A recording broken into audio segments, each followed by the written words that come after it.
Everybody tonight, as people come in from all around the world again. Great to see you and to be with you on our first for 2024. So we just ask, if you're not a guest, that you mute, and we just want to welcome everybody tonight on behalf of the committee of SCAFI, of course, which one of the founding members, Rabbi Reisenberg, cannot be with us tonight as he is in New York with his family over the Christmas New Year period. So he sends his love and his greetings to everybody. And we're looking forward, I think he comes back in the second week of February, and probably the Parsha lessons will start again around about that time for those who book in for those lessons on a Friday night. So I hope you've all had a wonderful Christmas, New Year period with family. And tonight, instead of the rabbi opening with a few of his stories, and indeed the time of the Feast of the Trees, before we get into that, our good friend and committee member Stephen Green has over the Christmas period been able to get into Israel, and so I've just asked Stephen if he wouldn't mind sharing some of the experiences of going into Israel at this time, and what were some of the good things and some of the challenging things, Stephen. So I'll just pass over to you. Thank you so much. Shalom, everybody, and an honor to share some reflections and memories that I have with me and will always have of a solidarity trip and fact-finding mission that my wife Debbie and I just did in Israel. In fact, we've only been back 2 or 3 days, so the memories are fresh, as is the jet lag. One of the most challenging things, to be perfectly honest, was actually getting myself on the plane to leave, because once those that have been before will know, once you're there and you're feeling so alive and so at home and so connected on every level, it is really challenging to leave and come back to Australia. Debbie and I decided at the last minute to go over, and we had 4 amazing days on the ground.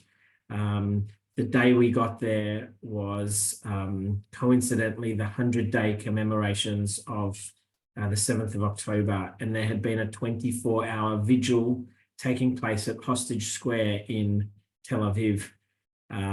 Hundreds and thousands of people, roads closed, a big stage set up with speaker after speaker of family members, and impassioned pleas to the government and to the world to bring them home now. And every time those words were uttered, the crowd would start chanting, "Achshav, Achshav." Those who know a little bit of Hebrew will know Achshav means now. And everyone you see is wearing, as I was able to purchase, the Bring Them Home Now. I don't know if you can see that T-shirt and the dog tags. So if you're at a rally in a city near you, you can often purchase these, and the money goes towards the families. It was interesting because the families are all stationed and positioned there, and have been for the last 109 days now.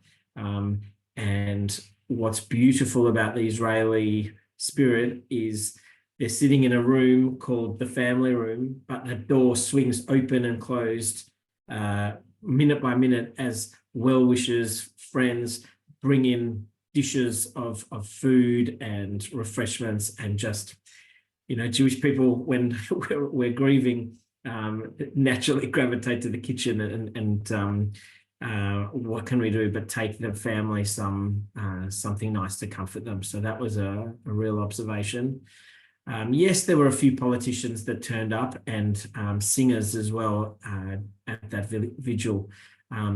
They've simulated and built a tunnel, which is very confronting and very real, of what it would be like for those who were kidnapped on the 7th of October to be dragged into one of those terror tunnels, and they've set it up with audio where you can hear voices, and it's made to shock and to and that's exactly what it does. The hotel we stayed at was a boutique hotel. I thought it was going to be empty. It was full of foreign press. And when I got to know the lovely Israeli girl at reception, I said, you have one of the most important jobs. You have to feed the foreign press, and you have to ensure that they write favorably and positively towards Israel and not against it. And she assured me that she was doing that. The next day, we headed south to the border communities. We visited a kibbutz called Kibbutz Alumim. If you followed the story of this kibbutz, they were able to protect and ensure that none of the Israelis were harmed. One did get shot and injured, but sadly and tragically, 23 Thai workers at this kibbutz were massacred on the 7th of October as they sought refuge, and the hand grenades that entered, they just couldn't get rid of in time, and the destruction, the devastation is still there. Pure evil, pure hatred. There's no other word for it. Two of the kibbutz members, or two of the kibbutz members are still taken hostage in Gaza, including a Thai worker. And as we were there being shown around by the head of the security of the kibbutz, we saw 4 Thai workers walk past, and the security man said, amazing, these 4 people were here, they survived, they've been back to Thailand, and now they've just returned to Israel to start working again. We were quite mesmerized by that. We then visited the site of the Supernova Music Festival, a beautiful, tranquil, open forest, rows of trees, including Aussie eucalyptus trees. Such a beautiful place where you can imagine music, dance, free spirits, people that just went to enjoy life. And what our takeaway of that place was, there was so many places to run, but nowhere to hide. And of the over 3,000 people that attended, 360 people lost their lives over those few hours. And it's now set up like a makeshift pilgrimage site, because at the site of each person's massacre is a little sanctuary that has been set up. And what's interesting is every few minutes an army bus or a police bus come through, pay homage. And so they've set up a synagogue, a house of worship on the site, because what else can we do but pray and question? Not far from the site, every vehicle, every car that was in the vicinity and that was destroyed has been moved to what looks to the naked eye like a scrap yard, a scrap metal yard with burnt out cars piled onto each other.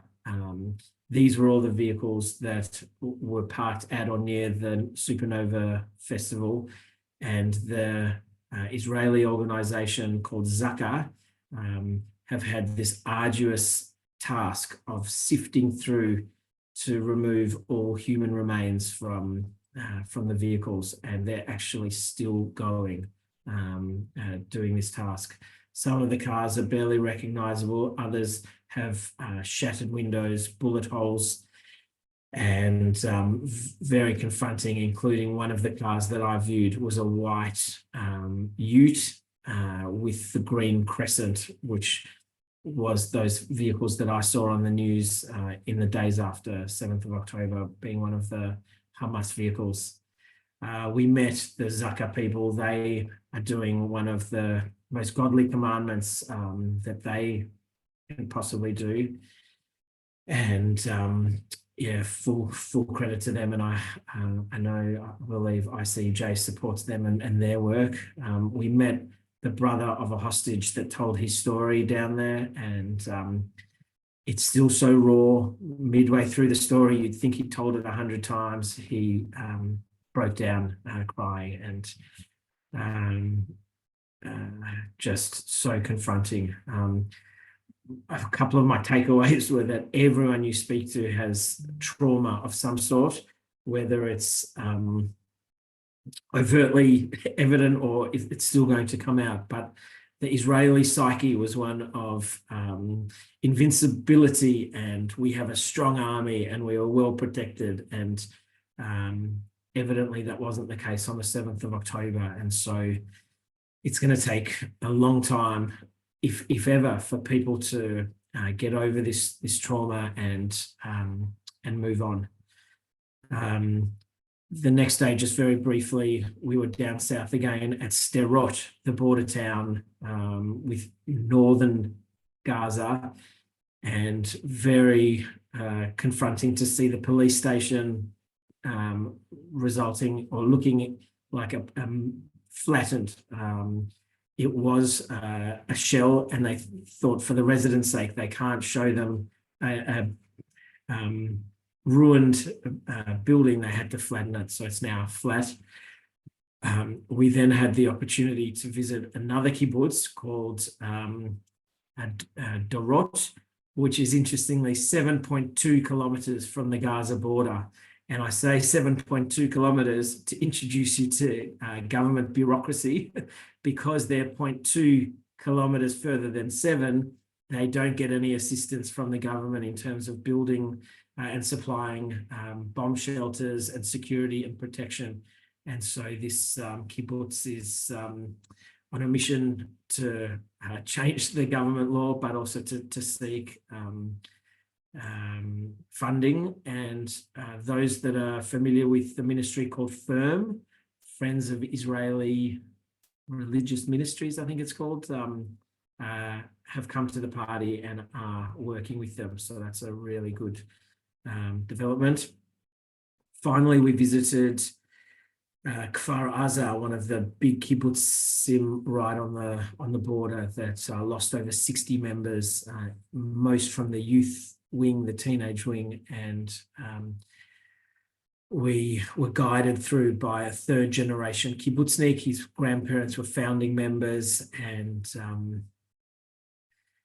no words to explain the physical devastation, but also the emotional and mental scars that our friend Elon Kotler, who took us through, is still experiencing.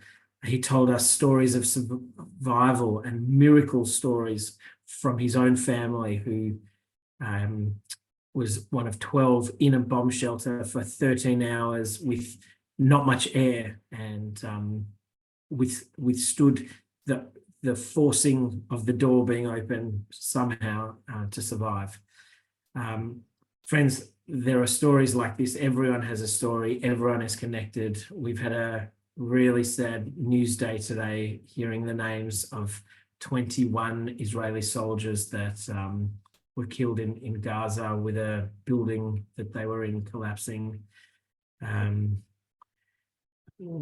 When Israelis found out that we were from Australia and had just come to be a shoulder for them to lean on, be a pair of ears for them to talk to, and just physically turn up, they were so appreciative. In fact, they were all very concerned about what life has become for us in Australia, especially in the Jewish community, where we're under siege with anti-Semitism. And so that gap between friends and supporters of Israel in the diaspora and Israelis has never been closer.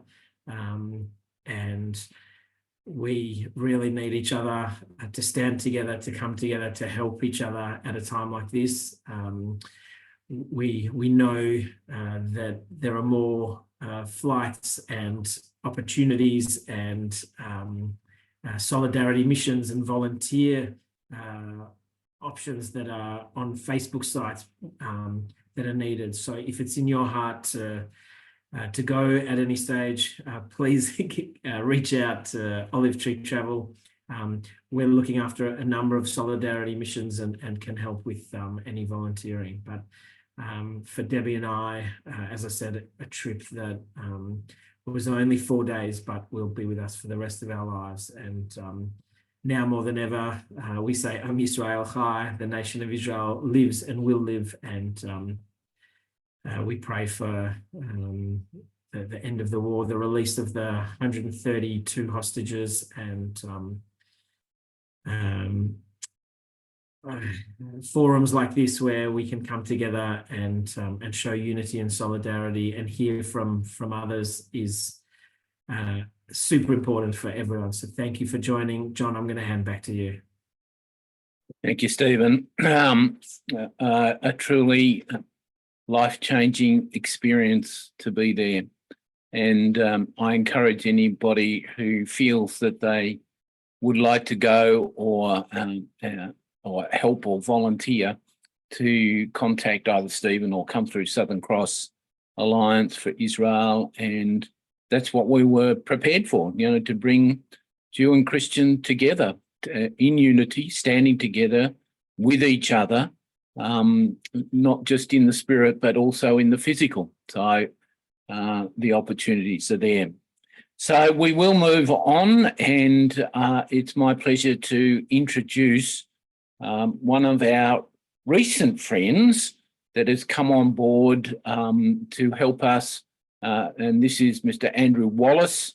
Andrew is an MP, Member of Parliament from the Sunshine Coast, and we were going to have Andrew on just in December for our last meeting, but all of a sudden he got called away to go to Israel physically and see what is happening. But I did have the privilege of hosting Andrew in one of our Sunday meetings, and I've invited Andrew just to share today a little bit about how he got into politics and became a Member of Parliament, a little bit about his experience there, and as the new chairman or chairperson of the Israel Members of Parliament caucus, how he came to that, and perhaps a little bit about his recent trip to Israel. So welcome, Andrew.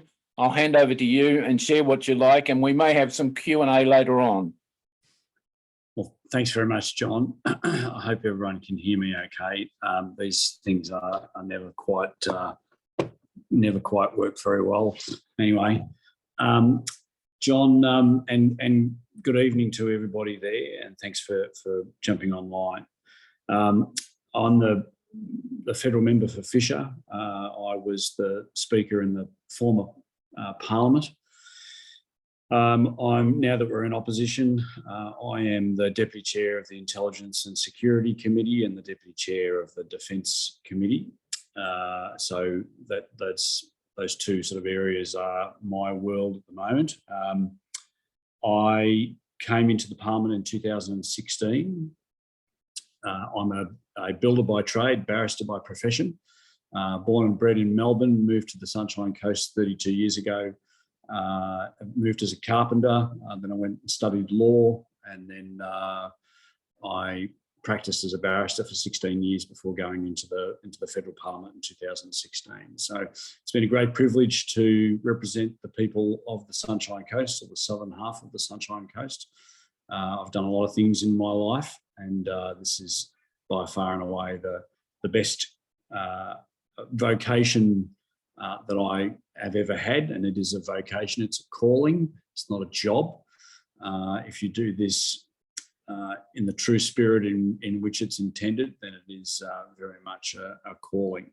But going way back into my history, before I did my carpentry apprenticeship, I studied as a Palatine, to become a Palatine priest in the Catholic Church.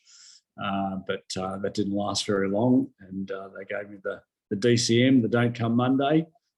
So I went off and then did my apprenticeship in carpentry, and the rest is history. So I have, in December of last year, just in the final sitting week, I was invited by AJAC, which is the Australian Israel Jewish Affairs Council, to go to Israel and witness firsthand what's been going on since October 7. On October 7, I was in the United Nations. I had a secondment there for a period last year. And so I was in New York on October 7, and it was very surreal, as you would know and appreciate. There's a huge Jewish community in New York. And, it's fair to say that New York was just in a state of shock, as was the world.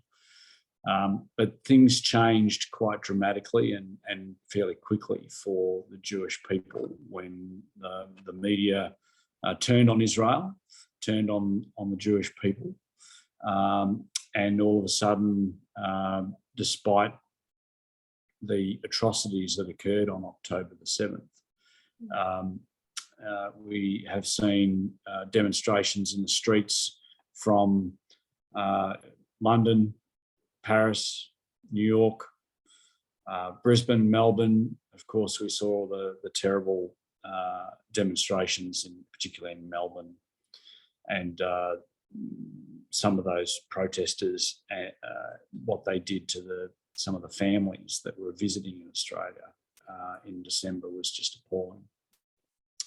So, look, Stephen's given you a really good summary of his experience in Israel, and I have to say it very much accords with what I saw and experienced. I was only there for 4 days as well. I went as part of an unofficial parliamentary delegation.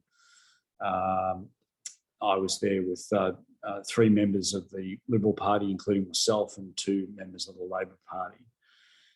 And, we saw the sites that Stephen had told you about. Before going to Israel, in my capacity as the Deputy Chair of the Intelligence and Security Committee, I had a briefing from the Israeli ambassador and got to view the 42-minute video that had been compiled by the Israeli government of the body cam, a combination of body cam of the terrorists and CCTV video footage of inside people's homes. And Stephen used the word confronting quite a bit in his discussion, and that's a word that I have been using since I've come home. It is a very, very confronting experience to have been to the kibbutz Kfar Aza, where so many people were killed, sleeping in their homes on the morning of the Sabbath. Kfar Aza is around about 1.2 kilometres from the Gaza border. And when that border was breached, more than 3,000 terrorists invaded the southern part of Israel.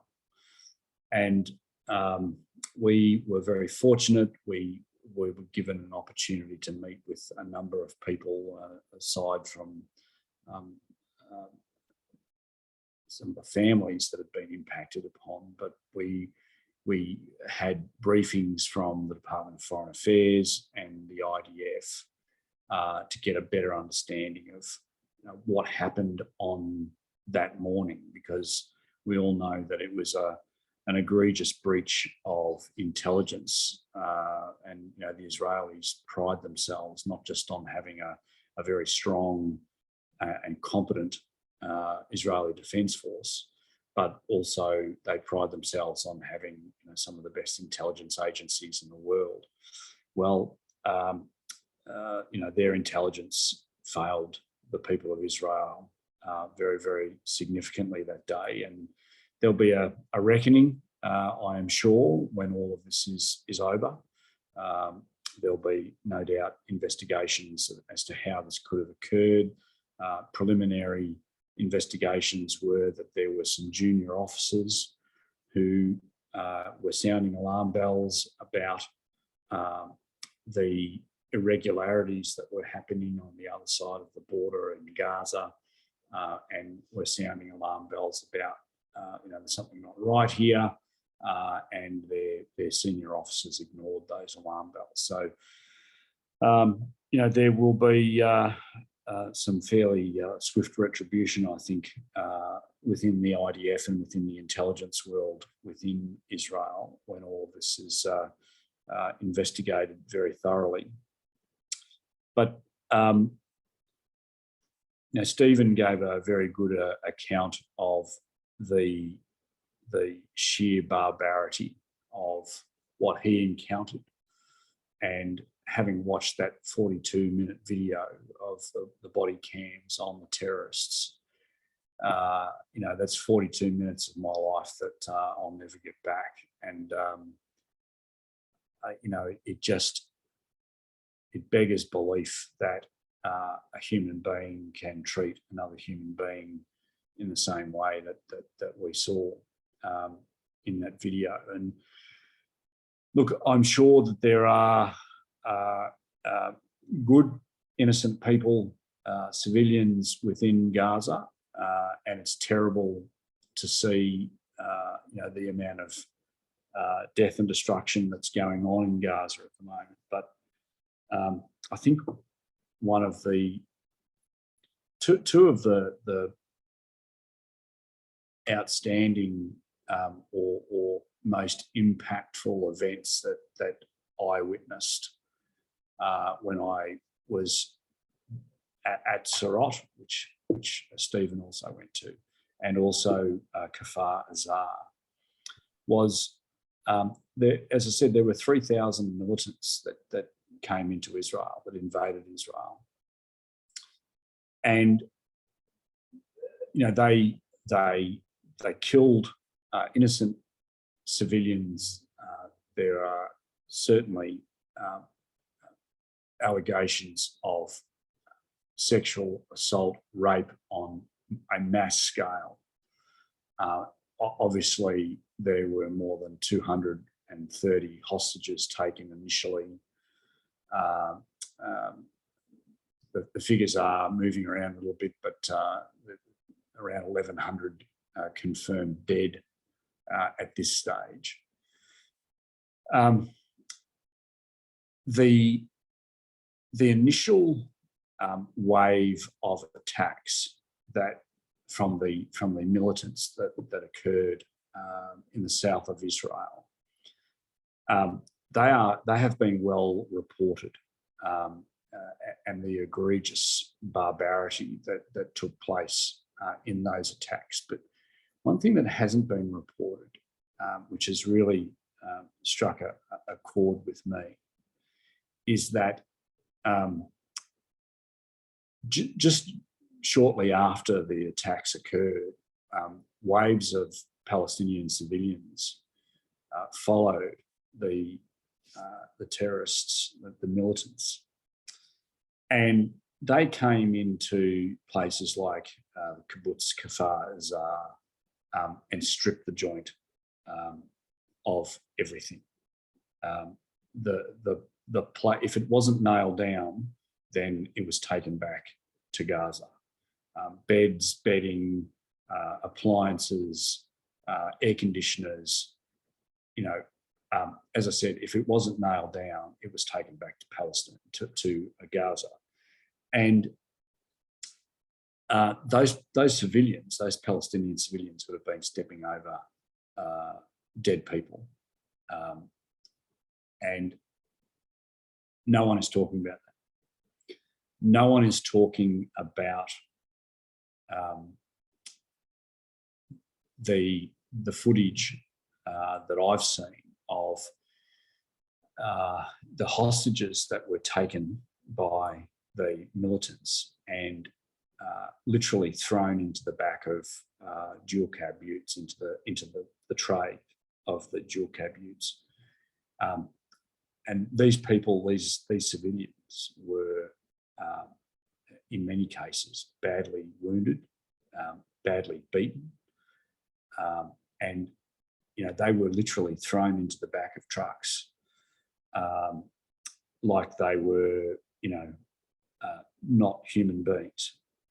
And when they were driven back into Gaza, the footage of the hero's welcome that they received by the Palestinian civilians in Gaza, I'll never forget it.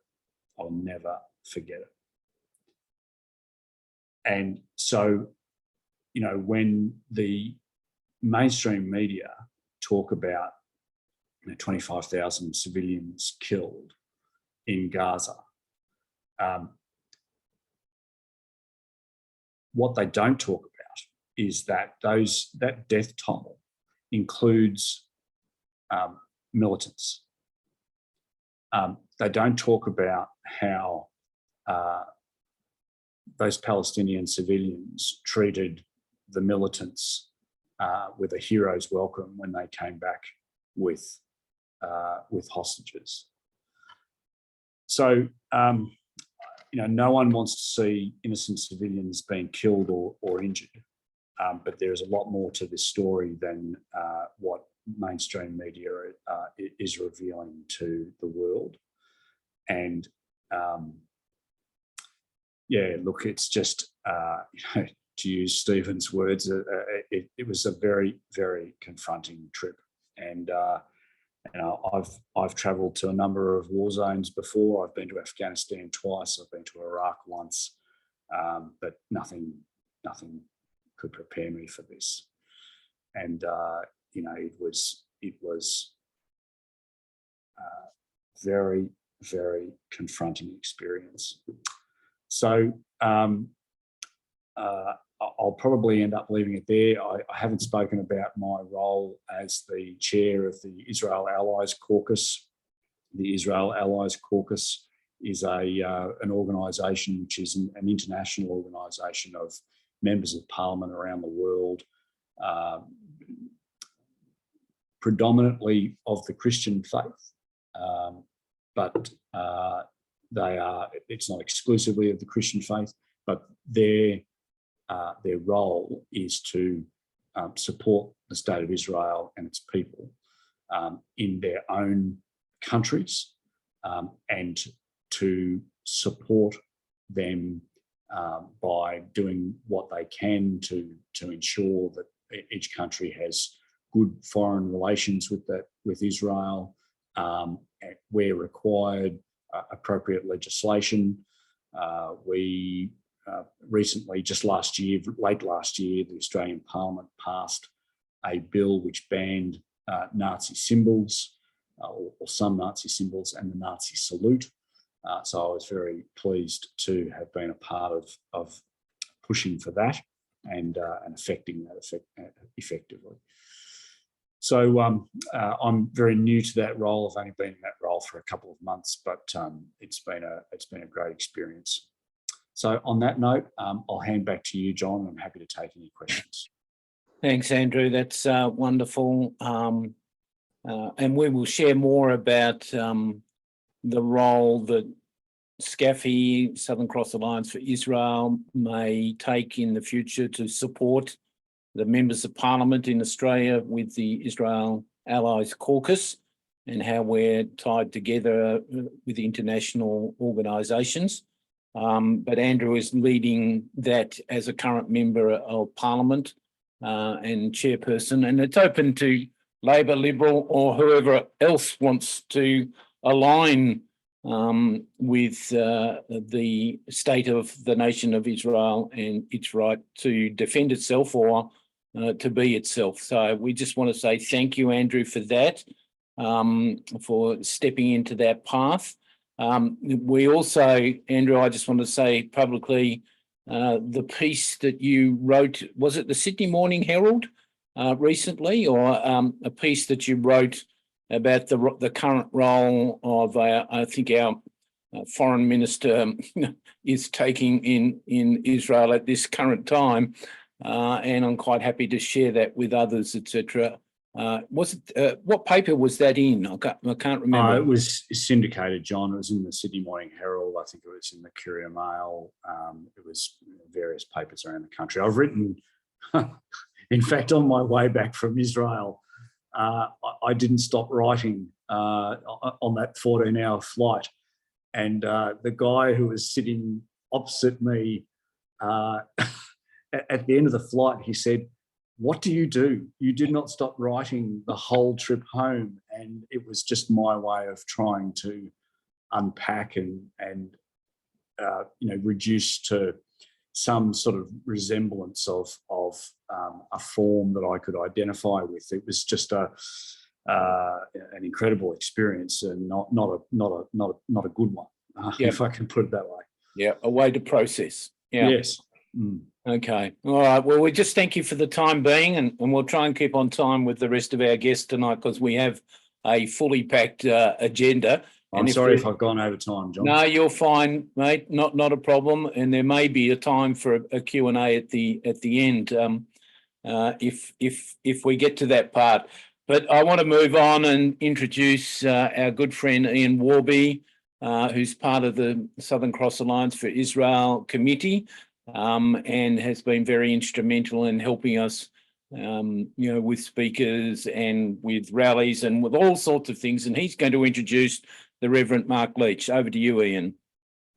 Thank you very much. And thank you also, Andrew. Very, very interesting to hear your experience. So last year, December 14, a number of us had the privilege of celebrating the 8th day of Hanukkah with Ambassador Amir Mammon at his residence in Canberra. And there was about 22, 23 of us there. And Jane O'Neill encouraged me to invite Reverend Mark Leach to come along, and that was the first time I got to meet Mark. But we had heard his story. You may have seen him feature on the news. Mark is a South African-born son of Holocaust survivors, who's also an ordained minister for the Anglican Church. And when he was standing up in solidarity with Israel, he was threatened with people making the sign that they were going to cut his throat and so on in Sydney, and was chased and so on. And so I guess that notoriety thrusted Mark into the limelight, and he's part of a grassroots response. So rather than just us having talk fests all around the place, there are a number of us that want to get together and stand shoulder to shoulder with our Jewish brothers and sisters, and to show unconditional love, support, solidarity. And so Mark's part of a team of people putting together an initiative.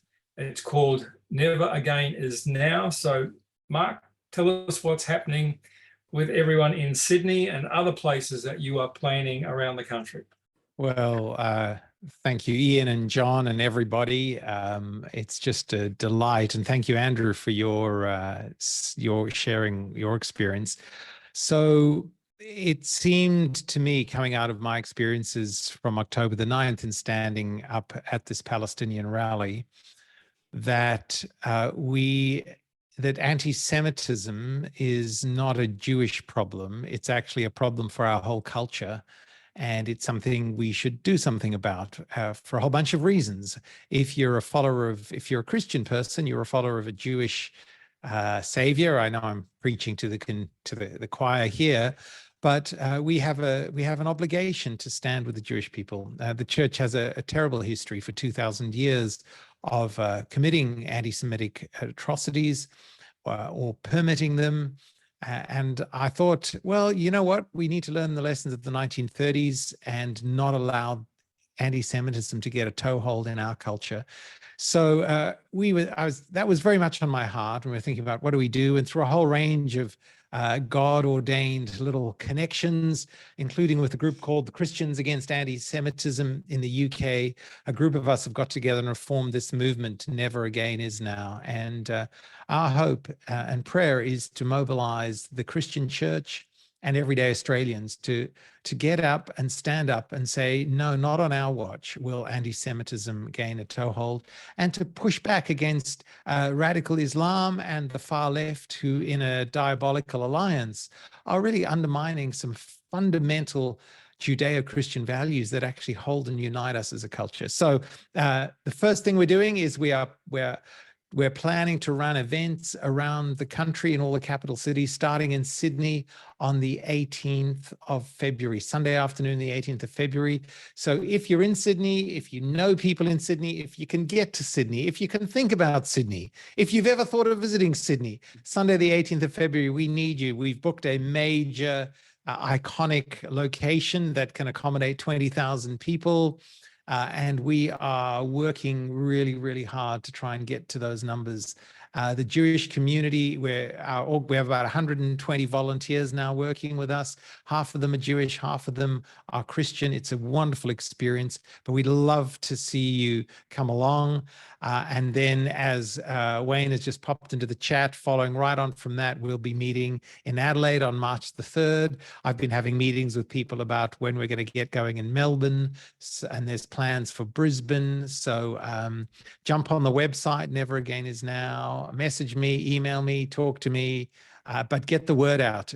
We've got to get Australian Christians in particular out of the pews and onto the streets. Those who hate Israel and hate our culture are doing it every week. It's time we stood up and stood for justice and cohesion and said no to anti-Semitism. That's my shtick, and I'm sticking to it. Well done, Mark. That's fantastic. And yes, get onto the website. We're endorsing everything that they are doing. And Wayne Swar, I think you might put your email in there as well, Wayne, for people who want to contact and organisations that want to be contacted. We're certainly standing with this NAIN movement and sharing it with the 40 or plus Christian organisations that we stand with and work with across the nation. So there will be events in the major capital cities. Moving on, I just want to introduce another one of our committee members, long-time original committee members, Joy Halen, because we have a friend in Israel who's coming to visit us shortly. So over to you, Joy. Thank you, John. Yes, I count it a real honour to be introducing Shmuel Junger from Samaria, who's the newly appointed Director of Christian Friends of Israel Communities. It's a Jewish organisation that helps raise awareness amongst Christians of the need to be standing with Israel at this time, but also of the dangers if ever the area of Judea Samaria is given over to a Palestinian state. I think we all know it's going to be the end of Israel if that happens. Shmuel will be coming to Australia actually come February the 26th, and I hope we can put the schedule up in the chat. He'll be starting in Sydney and going to many of the capital cities. If you want further information on that, you can contact our CFOIC's Aussie representative, Pam Colbert, who's on this Zoom tonight. And also perhaps just go to the website, cfoic.com, and maybe even better still subscribe to their email list, because they send out monthly newsletters, And we also have monthly Zooms into Australia, giving updates on what's happening over there. So Shmuel, over to you. Thank you. Shalom, everyone. Good morning. Thank you, John. Thank you, Joy. All the speakers. I must say, it's something that I cannot imagine as an Israeli to hear and see so many people supporting Israel from such a distance, and especially at this morning, as you got an update already. We woke up this morning to the devastated news of 21 reserve soldiers that were killed last night in Gaza in a horrible attack. And just to understand what happened there, there was another arena that was supposed to be bombarded, and our troops already prepared all the bombs to make an explosive, and they were shot. And because of the missile that was shot at them, the whole arena got exploded. So the building collapsed over them, and our troops spent the night trying to basically save people. 21 casualties, literally out of every corner of Israel, from Judea and Samaria to Haifa, Tel Aviv, Jerusalem. Arab Bedouins also. A guy named Ahmad is one of the casualties. Very sad day, that tags along with many other sad days. I'll be completely honest with you, and I will say this. This situation that is ongoing in Israel from October 7th is really, we pay a toll, an emotional, a physical, and spiritual toll. We won't lie. We woke up on the 7th of October, like everybody else did, to the horrible realization that even though we thought, some people thought at least, that we're talking with people that we can level and talk and, give them what they need and what they want, and they might bring us peace in return, it wasn't the case, because we saw, like Andrew said it very, I think, stronger than everybody, brutality, like you cannot imagine. And we saw people torturing our people without even the need. There weren't soldiers, there were babies, there were children, mothers. Why the torture? Why the hate? And again, as Joyce said, we live in Judea and Samaria. I live in Samaria. Samaria is the place that we usually would say, oh, this is the dangerous area. This is the area that is surrounded by Arabs. There are Arab villages, hostile villages around us. And if you ever visited Israel, you drive around here between our cities, you see they are literally everywhere. So we were always alert. We always said, one day they will try. We need to be strong. We need to be ready. But what happened in Gaza was stronger than anything we can imagine. With all the major obstacles they were there, with all the soldiers, and people there, lived their life quietly outside of Gaza. Just as a reminder, I don't think any person here forgets the fact that we were situated in Gaza, and we were disembarking there in 2005. Let them live in peace. And although we were on the borders from the outside, we were attacked, we were brutally assaulted. And what we're trying to do since that day is to do a very sensitive operation in Gaza. Yes, there are many casualties and many buildings ruined there. And some people think that the numbers of Gaza people injured and dead are really high. And it's true, they are high. But this is after we're doing everything possible to maintain the logic of attacking without killing innocent people. And I want to say that, again, we always planned, and Israel did everything possible not to harm innocent people. We told them to move. We told them there are people around you. You need to withdraw. Nothing helped. And that lesson we learned on the 7th of October we woke up to a new realization.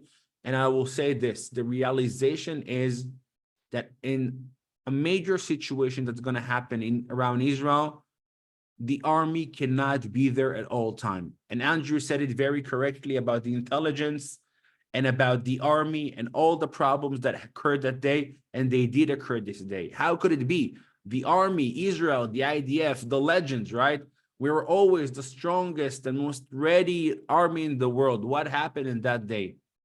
And I think at that day, we've learned the lesson of just thinking on our enemy just like us.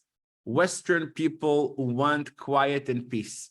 And even the head of the intelligence of the army, until that day, did not realize, I think, deep down what we are working with, who are we fighting for. So what happened in Gaza made us realize that if that happened there, with the border, with the obstacle, what will happen here in Judea and Samaria when we are literally surrounded by hostile villages? So since that day, October 7th, all of Judea and Samaria basically is up and running. Imagine this. The day after the 7th of October, 350,000 men are being drafted. A lot of them, between 70 to 80% of every community in Judea and Samaria, the men are away. The men are fighting up north or down south. That means that our community basically were left without people to protect it. And it's a new realization that in time of war, Israel and the IDF cannot be everywhere at all time, and we need to be prepared. We need to be ready, and we need to be there just in case something happened like it happened around the Gaza Strip. And more than that, we understood that in that moment of time, in the October 7th, we won't get all the world behind us and protecting us. You talked about anti-Semitism and this event until now. How could it be that after everything we went through on October 7th, still people are protesting on the streets against us? The realization and the wake-up call Israel got on October 7th was shocking, was brutal. Number one, we know who we are fighting against. Number two, we understand that every person in Israel needs to be alert, ready, armed, and everything possible to protect his home. You already heard the horrible stories of people fighting to protect their wife and their children in the shelter for 7, 8, 15 hours until somebody came to save them. This is a terrible realization that now in Judea and Samaria, we are protected, we are ready, and we are just on the go. Only a week ago, there was another attempt, and you get the video, three kids come, they cut the fence, they enter the community. Simple. Nothing so difficult. We live among them, they live among us, and we need to be ready and protected. And as I said, more than that, the understanding that it's not necessarily that the world is going to be in your side. Yes, of course, there are many people that support us, but sometimes it's difficult. So I want to take this opportunity and thank you, my friends, for being on the right side. We are nothing but grateful for the understanding and the realization that there are so many good people that have our back. And what you're doing here and what you've been doing all the time, and supporting us, praying for us, caring for us, and especially calling your politicians, telling them they are the right guys, they are the right people, you need to protect them. This is what the Bible tells you, this is what morality tells you, and this is what needs to happen. So the obstacles and challenges in Israel is still till this day. As you understand, many people are still in reserve. The communities are empty. There are no men around. I'll add another component. Even the people that are building our houses, where usually Arabs from the area are not permitted to come to Israel. That means that even economy is slowing down. So thank God we have many challenges from every possible corner, but we're trying and we're helping and we're working hard with your help and with good people from around the world and the people of Israel. Everybody is in it together. And I think that's the main thing that I heard from the speakers who talked about it. If you come to Israel right now, you feel the solidarity from the people of Israel. Every person, wakes up in the morning and thinks, what can I do to support? How can I volunteer? How can I help? There are so many people in need, communities in need, and just challenges around us that we need to wake up and do something. And that's with your help. And the other thing, and the last thing that I would finish with is that the bad news for today is that soldiers that went to Gaza and went house after house, and in every house, literally every house, they witnessed more symbols of Hamas, more storybooks for kids talking about you need to support Hamas and hate Israel. And we saw schools with maps that Israel is being erased, right? As the chants say, from the river to the sea. We are going to face this challenge for a long time. It happens in Gaza right now. It's going to happen soon enough, very soon, up in the north. And unfortunately, even the children of the people in Gaza and the children of the surrounding areas were educated, were brainwashed not to like us. So this anti-Semitism that you have in Melbourne is a cancer that took over the world, is rooted deep inside so many people, and so many peoples around us here at this moment are planning the next attack and how to destroy us. I always mention the fact that my son drives to school on a bulletproof bus. That's something that, says everything. Our kids are the obstacle. Our kids are the challenge, and our kids were targeted at that awful day. People that went to dance, people that lived their life, people that wanted nothing but quiet were targeted. So I am coming to Australia in a month, and I'm trying to see and meet as many possible people to get to know our story from close hand, with more stories of things that my friends told me, and showing some reality, the reality check of what's happening in the land, in Gaza, up north, and more than everything, what happens in the Israeli society. Because I think looking forward to understand that we are still here and we need to fight this. And everything that happened in the last 2 years, and the politics and the elections and the Bibi and all the nonsense was always on the news, made us a very fragile society. So we need to wake up. And unfortunately, God brought us this war. We don't know, we don't plan with God plans. But if one thing that happened from this war, with all the sorrow and the sadness, as we came together as a nation, and only us coming together as a nation be able to fight all those huge challenges we're facing, that's something we need to aim for, to pray for. Thank God. We're praying that you are with us, you're supporting us, and you are our friends.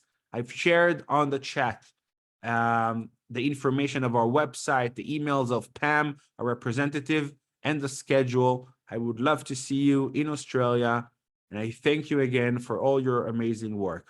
Thank you. Thank you, Small. Wonderful. Yeah, we're standing with you, as you would have heard from many of us. And, we've the people on the call tonight are from far away England, New Zealand, South Pacific Islands, all over Australia. So we're coming together, which was always the vision of why we started Southern Cross Alliance. Was for the coming together of Jews and Christians to stand united with each other.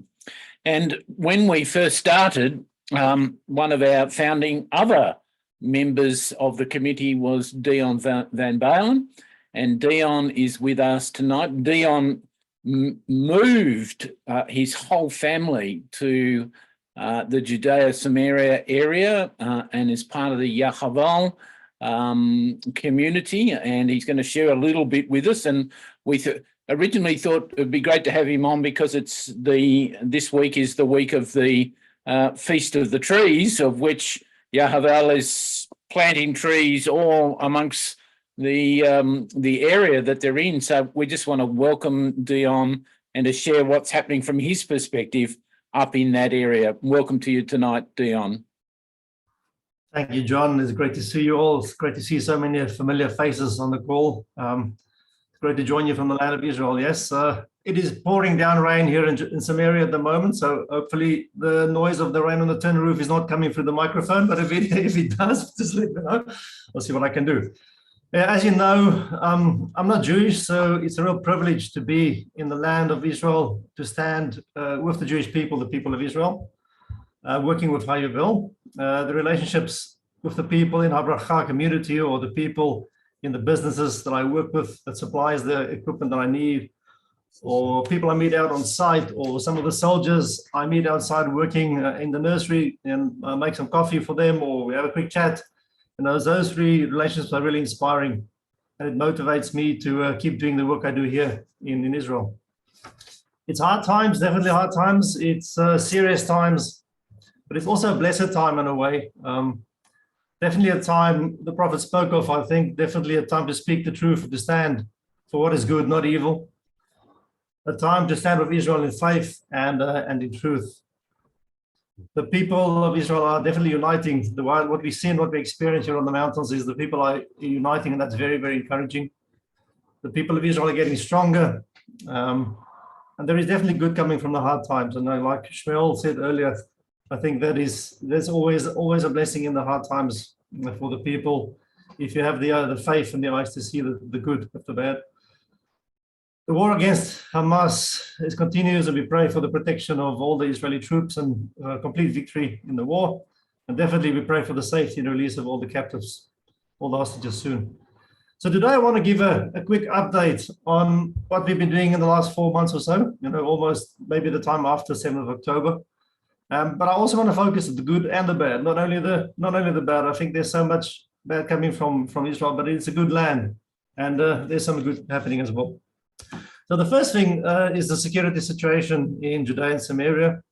It is definitely serious, but it's relatively stable in a way, but that can change any time. There's strong military presence in the communities and on the roads. There are many challenges though for the local communities. Shmuel actually identified a lot of them. So these include access to appropriate emergency supplies and equipment for local security teams and communities to keep those communities safe. So immediately following the 7th of October, Hayuvel commenced Operation Itai. So Operation Itai is being organized by Christian and Jewish organizations all over the world who believe in equipping and defending the Jewish communities of Judea and Samaria. I just want to share my screen quickly, just show you some of those the details. Let me just see, share. Hopefully you can see that. This, before I digress a little bit, but this is a picture taken on top of the Mount of Blessings, looking west to... Not seeing Dion. Oh, there we are. Is that coming through now? There we go. So this is a photo of on the Mount of Blessings from a little caravan looking west. And you can see the Mediterranean Sea in the distance, but normally on a clear day, you can clearly see the buildings, the individual buildings of Tel Aviv on the horizon, and Ashdod and those places. So I would love to bring every single person in the world up to this mountain for 10 seconds or maybe a minute for them to have a look and see how close it is to look down at Tel Aviv just from the mountains here in Samaria. So Operation Itai, you can go to the website if you want to get more information. I've just shared that on the chat. But we're bringing in equipment like night vision or drones or flashlights and helmets and protective vests for local security and for the community to be able to defend themselves in Judea and Samaria. There's lots of small communities that do not have the luxury of big fences, etc., or farmers that actually have to protect their land. So Operation Itai is really focused to bring in that equipment. We've raised over $3.5 million US dollars up till now. So we've actually brought a lot of equipment in to support communities. And there's on the website, there's a couple of videos there that you can look at to look at the testimonies of what the impact is of this equipment making its way to the local communities.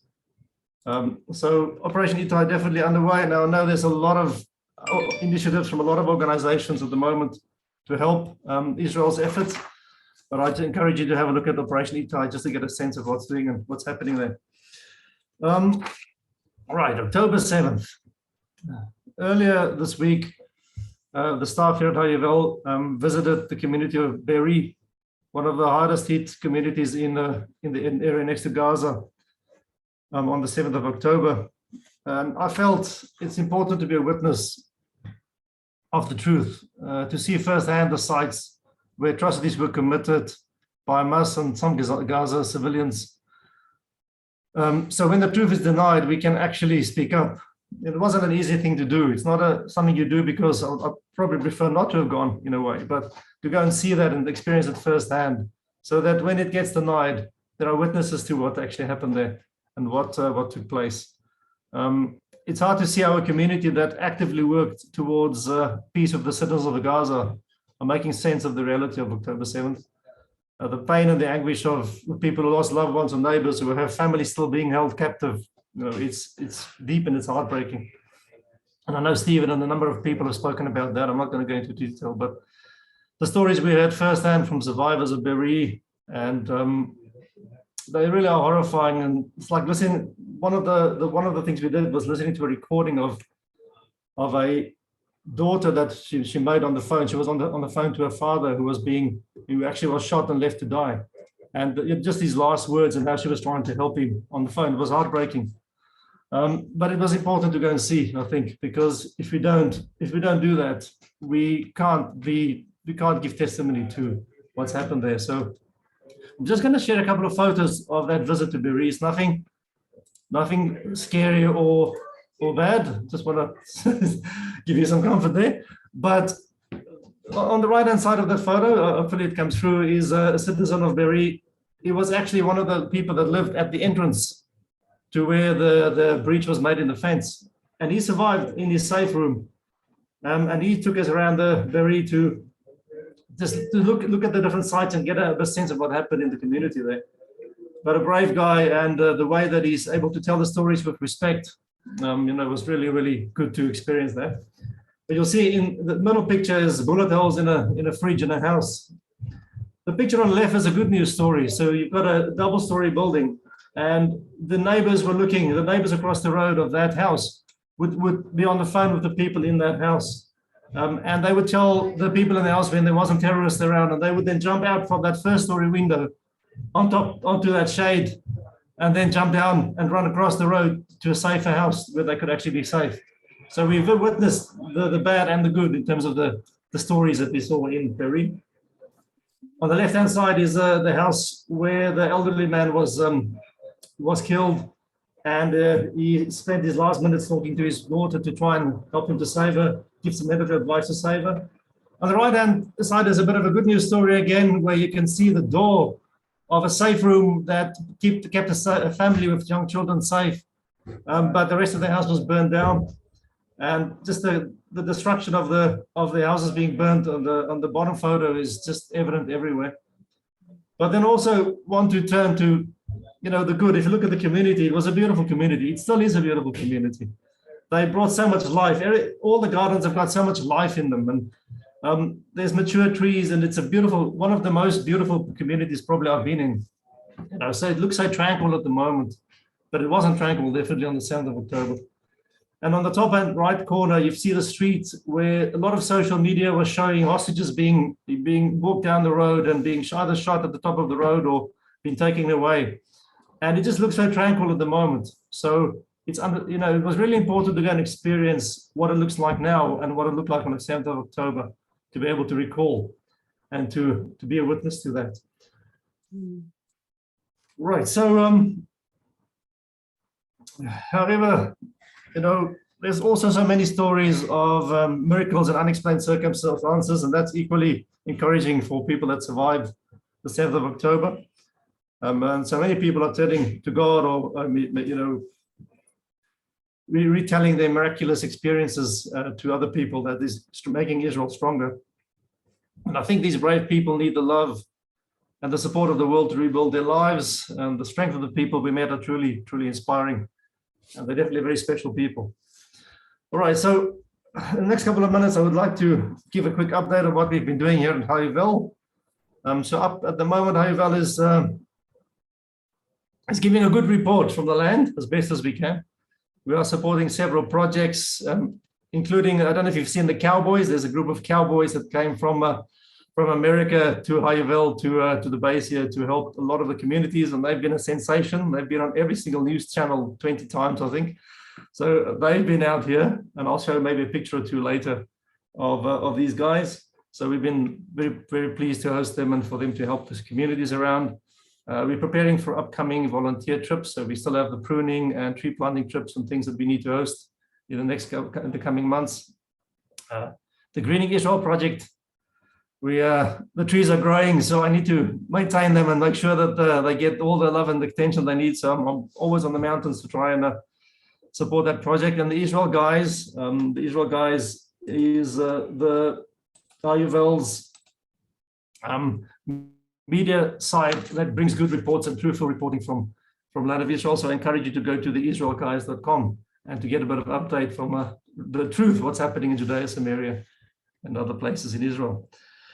So what I'm up to, we are definitely blessed to, we had a quick visit to Australia in the first 3 weeks of January. It was great to meet up with friends and family.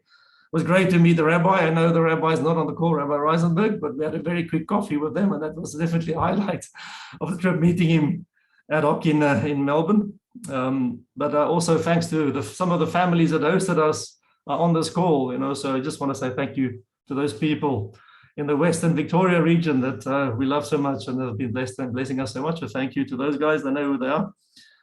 So I have ongoing work on the tree planting projects on the forest sites. My family is helping with the hospitality, looking after the hospitality for volunteers on the base. So they're definitely busy every day. So I'm also managing our little nursery of about 8,000 trees on the mountain. So that keeps me busy every morning. So maybe I'll just share a couple of photos just to wrap up, John, with a bit of good news from the land. I think it's good to hopefully see a bit of good with the bad. So here we go. Let me see if I can share that. Right. So hopefully that's coming through. So these are pictures of tree planting projects that we have, that I've going. So on the left-hand side, you can see the brush cutter amongst widow's garland thorn bushes. So Isaiah 55 talks about the thorn bush will make way for the cypress, and other things will make way for different tree species. So I was privileged to cut away all that widow's garment for the tree planting site. The middle photo shows you preparing the site. On the right-hand side shows you trees being planted and hopefully a forest that will grow very quickly. I did a tree planting with Josh Reinstein and his family. So I took a bit of a selfie there with the guys while they did the tree planting. The photo in the middle there is a photo just next to the tree planting site. There's cisterns, water cisterns that shows the wine presses carved into the rock. That shows the people of Israel lived in this area before, many, many thousands of years ago. And that's just the tree planting site on the right-hand side with the trees growing. Some of the trees are just a couple of pictures of the trees that we planted only 5 months ago, and they've grown exponentially since we planted them. So great to bring a bit of a good report of trees that are doing well on the mountains here. And that's just a photo of the little nursery in the middle that I'm setting up, and trees planted on the mountains, and you can get a sense of what it may look like, a barren area there that may actually become a big forest, hopefully in the future. So those are just some of the good things happening with the Greening Israel project. Now for Barry Rogers and some of the other guys, all the Anzacs, I had to put in a picture of a poppy. The mountains are full of these beautiful poppy flowers blooming on the mountains at the moment. So Barry and Dawn and the guys, you know who you are. That picture in the middle is for you, but you can see the beauty on the mountains. As I walk around the mountains, just experience the absolute beauty of life coming back to the land of Israel. These are just pictures on Habracha looking east on the left-hand side, that looks east towards Jordan and Itamar for sunrise. That looks north towards Jerusalem, and on a clear day, you can actually see the buildings of Jerusalem on the horizon.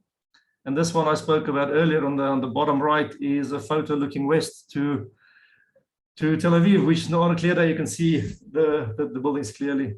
So on a lighter note, the Cowboys, I spoke about the Cowboys. There's a picture in the middle of the Cowboys visiting hospital, people in hospital. And then the bottom center is me standing with the Cowboys in our cafeteria. I had to take a picture with these guys, otherwise I can't prove that I've actually met them.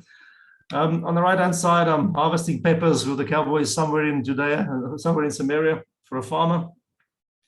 Bottom right is me and Tuli Weiss planting some trees here in Har Bracha. The bottom left is me and Sharon Haskell, a member of Knesset, planted some trees in Tacoma on Sunday. And on the top left is one of my favorites. I went down to a hardware store in Petuel, which is kind of in the middle of nowhere. And I'm making really, really good friends with the guys at the hardware store. But in the hardware store, they have this cupboard with these sunglasses that says Aussie Australia. So I took a picture of me and next to this Aussie Australia sunglasses in the middle of nowhere in Judea, in Samaria, because I felt that was important to keep a record of it. But yeah, so on a serious note, it's been a pleasure to see you all again tonight. Please be in touch or email or Signal or WhatsApp, whatever you prefer. If you want to be in touch with me, my email is dion@hayovel.com. I will share that in the chat right now. So please be in touch. If you travel to Israel, if you're ever in Israel, please be in contact. I would love to take half an hour, a full day, however long you have to go and show you what Judea and Samaria looks like, and definitely what Har Bracha looks like. So please be in touch, and I'll love to hear from you. And thank you, John, and everyone on the committee for being able to give an update today. I want to finish up though. The land of Israel is good. You know, we have to support the land and its people. We have to hold fast to the promises that Hashem, God, give to his people and to every believer. And I just want to say blessings to all of you, all the best from the land of Israel. Thank you, John. Thank you, Dion. Wonderful and great to see what you're doing and the update and everything that's going on over there. And, you know, we stand with you and support you and the boys on the mountain at all times. So we're just very thankful that you had the time. We're thankful to all that come on these calls. And tonight, you know, we had not just Stephen and committee members, but Andrew Wallace, Shmuel, Reverend Mark Leach will be a special guest next month with us, and we'll also give you an update on where we're going with the the members of Parliament caucus and the foundation that we are forming to help support that. So Andrew's going to be a part of that. So I'm sure he'll be on future events as well. So I just say I did think we might have time for 2 or 3 questions, but no, we've run out of time tonight. If you've got questions and you would like them answered, you can go direct to either Dion or you can email us and come onto our list at Southern Cross Alliance for Israel @gmail.com, and we will get back to you and answer your questions. And I just want to finish with, in 4 days' time, it is the 27th of January is the International Holocaust Day. And it's very appropriate that we had Mark on tonight talking about never again. And we have to hold that very clearly in our minds and share it with all our friends, communities, etc. And if you can get behind that and join in an event or, you know, Adelaide, Sydney, wherever it's going to be in Melbourne that you can get to, we really want to see thousands of people standing with our Jewish friends We see the opposition very easily. They're on the news most of the nights. But now we want to see all of us standing united together. And on the 27th, if you remember, if you could just take 1 or 2 minutes and pray for the peace of Jerusalem, which we are all called to do. So I thank you on behalf of the committee tonight. We will be in touch. There will be a recording of this that you can share with other people. It's wonderful that we get such support from you and many others.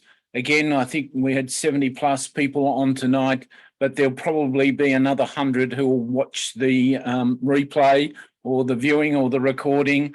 So we keep growing in numbers, and it's great. We need to relate with each other.